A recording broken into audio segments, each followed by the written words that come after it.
Seperti inilah ambisi Timnas Malaysia untuk lolos ke ajang Piala Asia di tahun 2027. Rencananya FAM akan terus menambah pemain naturalisasi hingga 7-10 pemain. Ini benar-benar di luar dugaan. 7 hingga 10 pemain naturalisasi Grade A Eropah akan segera bergabung dengan Timnas Malaysia. Kita tak takut bro. Inilah sebab kenapa Harimau Melaya tak nak main dengan Indonesia. Apa benda ni weh? Berita terkini, Malaysia dilaporkan akan menyertai Piala KAFA yang dianjurkan oleh Persekutuan Bola Sepak Asia Tengah dari 26 Ogos hingga 9 September. Kalau kita bandingkan dengan Piala Merdeka ataupun Tri-Nations, inilah pertandingan yang akan membawa paling banyak manfaat kepada skuad kebangsaan di bawah Peter Klemovsky. Piala KAFA ni bukan kaleng-kaleng guys. Cuba korang tengok pasukan yang akan join. Iran, Uzbekistan, Oman. Ini pasukan-pasukan yang kuat. Boleh kita jumpa Kusanov dengan Mehdi Terami. Bukan itu saja, 2 lagi negara yang menyertai pertandingan ini mempunyai ranking FIFA lebih tinggi dari Malaysia. Itu yang kita nak, jumpa lawan yang kuat. Kalau tak, boring bro. Asyik bantai Vietnam je. Barulah kita boleh menguji kebolehan fizikal dan taktikal Harimau Melaya. Satu benda je abang stres. Game-game ini akan main ke Kyrgyzstan dan Uzbekistan. So kita tak boleh layan ramai-ramai kat Bukit Jalil. Tak strong doh. Apa-apa pun abang gila excited untuk Piala KAFA. Dan ingat, Harimau Melaya tak takut dengan siapa pun. Ada orang cakap skuad kebangsaan kita ni bukan lagi skuad Harimau Malaya, Harimau Jadian. Ada perlawanan Malaysia menentang Vietnam tu di stadium. Regardless awak punya bangsa, agama, datang daripada negeri mana, malam tu semua orang bersatu. Isu bangga atau tak dengan pemain-pemain yang kita ada, itu subjektif. Terpulang kepada pandangan awak semua. Tapi saya tak tolak juga saya sendiri akan ada question mark di mana development akal umbi kita. Bahkan saya pernah buat video benda ni, tak silap saya 2 tahun 3 tahun lepas. Bagi saya, kita semua ada tanggungjawab masing-masing dalam industri bola sepak. Pendek kata, tepuk dada, tanya apa yang kita boleh sumbangkan dalam dunia bola sepak ni. Macam biasalah, beritahu sikit. Okey, untuk yang digembar-gemburkan oleh ramai pihak untuk friendly, international friendly antara Malaysia yang menyertai KAFA Cup, Piala Asia Tengah ni. Okay, tapi belum ada nyata rasmi pun lagi sebenarnya. Cuma digembar-gemburkan saja. Tapi andai kata ianya menjadi kenyataan, ianya adalah satu Euforia Timnas Malaysia diguncang isu perpecahan. Peter Ciclamovsky menyinggung pihak pengkhianat kembali. Jadi teman baik, pelatih asal Australia itu menyebut ada beberapa masalah internal dan bahkan disebutnya sebagai pengkhianatan. Ada beberapa masalah internal, bisa disebut pengkhianatan, ujar Ciclamovsky kepada The Star. Andaikan kita tidak bisa menang melawan Vietnam, itu akan berubah menjadi serangan. Saya akan menghadapi serangan besar. Yang Mulia Tunku Ibrahim juga akan menghadapi risiko yang sama. Di mata banyak orang, saya akan menjadi orang jahat. Mereka juga mencoba menyerang para pemain. Untungnya kami menang, bahaya itu untuk sementara berakhir. Mereka berteman baik lagi, kami terus bersatu. Ujar pelatih Malaysia tersebut dikutip dari Super Bowl. Memang ada sebagian orang Malaysia yang tidak setuju dengan program naturalisasi seperti ini. Mereka menilai kalau program ini akan menghambat para pemain-pemain tempatan untuk tampil di kancah internasional.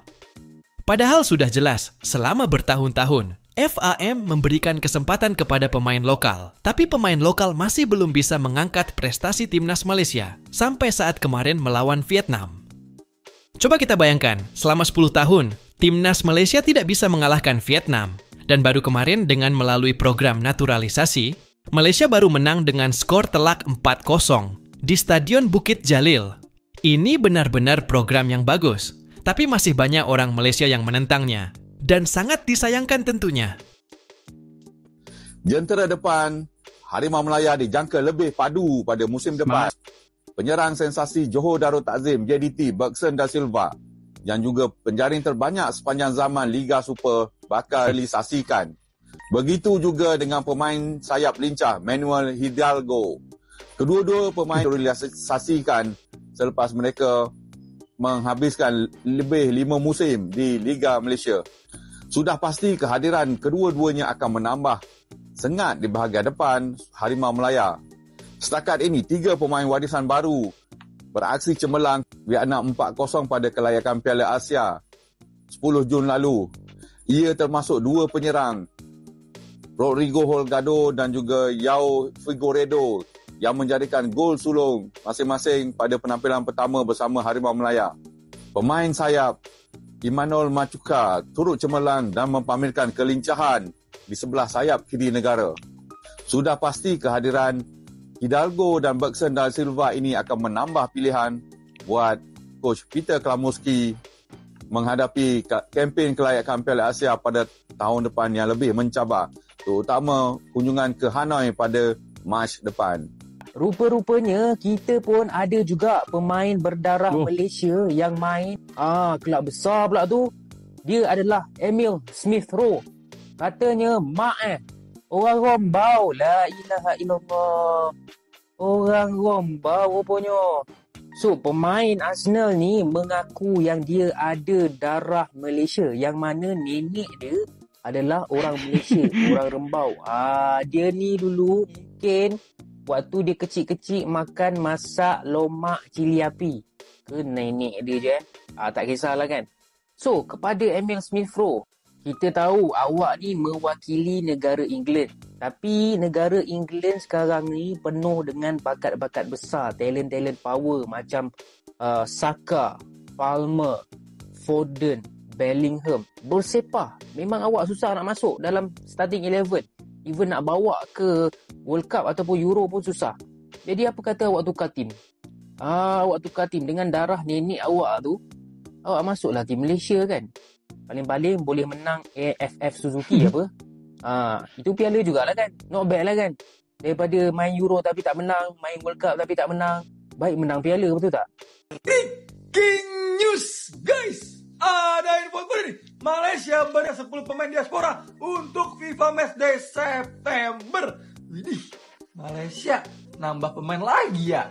Malaysia akan menambah pemain diaspora baru untuk FIFA Matchday September. Kutip dari Metro, Malaysia berencana menambah sejumlah pemain diaspora dalam. Disebutkan sumber dengan timnas Malaysia melaporkan 5 hingga 10 pemain dengan level grade A dalam proses penyelesaian. Katanya dulu ya katanya mau pakai pemain apa sih, naturalisasi. Tapi sekarang kok ketagihan. Hawi mau malah ya. Ya sekali lagi kita harapkan, kita doakan yang terbaik untuk negara tetangga ini ya, untuk FIFA Matchday September. Semoga lancar lah ya. Pokoknya tetap semangat buat Malaysia ya. Hawi mau. Ya. Jangan heran kalau timnas Indonesia benar-benar membutuhkan 4 pemain ini di ronde 4 kualifikasi Piala Dunia untuk menambah kekuatan skuad Garuda. Yaps, timnas Indonesia benar-benar hanya akan momen terbaik ini karena timnas Indonesia udah sangat dekat dengan pintu Piala Dunia, di mana skuad Garuda hanya butuh 2 kemenangan lagi alias 6 poin untuk lolos ke Piala Dunia 2026. Dan salah satu solusi terbaiknya adalah dengan menambah pemain grade A seperti Jairo Ridwal, Pascal Struijk, Jayden Oosterwolde, dan Miliano Jonathan. Yaps, 4 pemain ini bisa menjadi opsi untuk Patrick Kluivert menambah kekuatan skuad Garuda. Karena lawan yang akan dihadapi di ronde 4 besok adalah lawan yang kemungkinan besar akan melakukan kecurangan agar bisa lolos ke Piala. Semoga PSSI bisa segera memproses pemain-pemain keturunan grade A untuk bergabung bersama timnas Indonesia. So, King Indo di Piala Asia guys ya, negara tangkap jersey kuning akhirnya turunan mewah banget cuy. Buset dah guys. Waduh cuy. Meskipun guys ya, meskipun baru rumor cuy, cuman nih kalau misalkan dapat, wah ya luar biasa banget guys ya. Luar biasa banget guys, tetangga kita guys, nggak nanggung-nanggung cuy. Ini guys ya, namanya adalah Mikel Jauregizar cuy. Memiliki market value 521 miliar rupiah. Gokil nggak tuh bu? Hampir sama harganya guys ya. Market value kayak timnas. Buset dah guys. Dan dirinya guys ya berusia 21 tahun cuy. Masih muda banget guys. Dan dirinya bermain di La Liga guys, Athletic Bilbao. Gokil nggak tuh? Buset dah. Tapi guys ya masih mewahan Ian Madsen lah guys ya. Beda sedikit cuy. Cuman ya guys ya, kalau misalkan benar guys, negara tetangga OTW paling gacor cuy. Buset dah ya, semangat terus ya untuk tetangga guys ya. Tahniah kalau misalkan bisa mendapatkan. Apakah timnas Indonesia itu masih membutuhkan tambahan pemain diaspora untuk berjuang dan bertarung di babak keempat kualifikasi Piala Dunia? Kalau emang masih butuh, kira-kira siapa-siapa available untuk diproses oleh Pak Ete? Dan kira-kira apa aja? Mari kita bahas boy. Nama pertama yang ada di kepala gua, gimana ngelihat sediman squad kita di lini tengah, yaitu adalah si abang gimbal ini, Jairo Riedewald. Di mana doi itu adalah tipikal gelandang bertahan yang punya atribut bertahan, atau bahasa gampangnya dia adalah seorang gelandang jangkar nih, bisa menjadi kompetitornya. Nama kedua adalah winger dari Utrecht, yaitu adalah si Cah Depok ini, Miliano Jonathan. Usianya masih muda, posisinya winger kanan, berkaki kiri, tipikalnya inverted winger, sangat dibutuhkan di timnas sekarang. Nama ketiga itu adalah Tristan Hoyer, bek kanan dari Ajax Amsterdam, yang sekarang lagi dipinjamkan ke Zwolle. Ngelihat pertandingan kemarin yang Kevin Dix cedera, Jakob Sayuri cedera, Wolfs Dungdungnya emang udah absen, sangat mengkhawatirkan sekali sektor kanan kita kalau menurut gue ya. Terakhir adalah raja terakhir dari naturalisasi, yaitu adalah Pascal Struijk, kapten dari Leeds United, yang sekarang status doi adalah pemain Premier League. Doi adalah pemain berposisi bek tengah sebelah kiri, berkaki kiri. Tentunya yang sekarang kedalaman tim kita cuma ada si Kang Bahar doang. Untuk Elkan Bagot, gue masih nggak tahu kabarnya gimana. Tentunya persaingan sangat dibutuhkan di tim ini, boy, supaya pemain itu nggak ada di zona nyamannya. Kira-kira kalau menurut kalian siapa lagi nih, boy, yang perlu ditambah nih? Kalau dari gue sih 4 nama tadi udah cukup ya kalau dari gue. Untuk short term menuju ke Piala Dunia 2026 ini. Apa kalau menurut kalian jangan-jangan kita udah nggak perlu naturalisasi nih, andalkan Ligue 1 aja nih, Ligue 1, Liga Sawah nih. Coba tulis di bawah. Itulah informasi seputar sepak bola untuk hari ini. Semoga bermanfaat dan menghibur. Terima kasih.